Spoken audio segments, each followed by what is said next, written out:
Hello everyone, my name is Stephen Alsop and I am an MD PhD student at Harvard and MIT. In this lecture we'll be talking about the kidneys.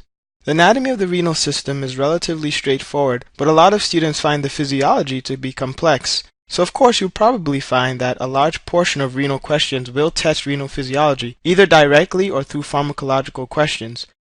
You should take time and practice to get a good handle on renal physiology.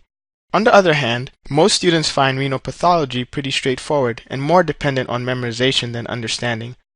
I'll be going through the renal section of the book page by page. I'll explain some of the harder concepts and use images to facilitate your understanding. On the other hand, for step 1, rote memorization of some information is inescapable, and renal has its share of that as well. I'll try to use a variety of mnemonics, questions, and many cases to test understanding as we move through the material. The renal system is a very interesting and complex one and can often seem daunting. Hopefully by the end, you'll have a clear understanding of the key concepts and a better sense for the important topics and how to apply them on your exam. Let's begin with some embryology specific to the renal system.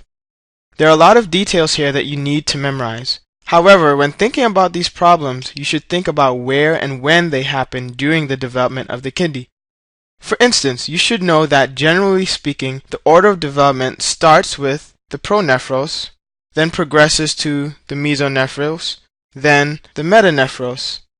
You should also know that the mesonephros will later contribute to the development of the male genital system.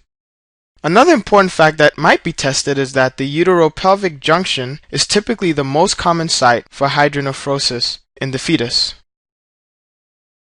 Now let's move on to Potter's syndrome. Potter's syndrome is caused by oligohydramnios. Oligohydramnios refers to a condition where there is not enough amniotic fluid and can be caused by a number of things that could lead to decreased amniotic fluid being produced.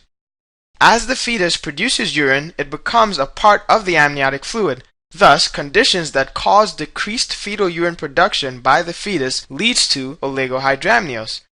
As amniotic fluid is necessary for the proper development of the fetus, fetuses in Potter's syndrome develop a number of physical abnormalities. One of the most important ramifications of oligohydramnios is that alveoli do not develop normally. This is the primary cause of death in Potter's syndrome. Next, we will talk about horseshoe kidney. Thinking about how the kidney develops can give us insight as to how this disease develops.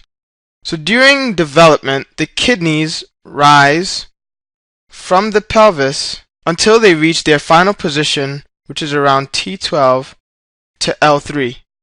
If the kidneys fuse before the ascent, they get trapped under the inferior mesenteric artery.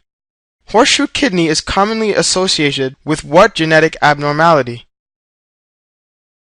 That would be Turner's syndrome.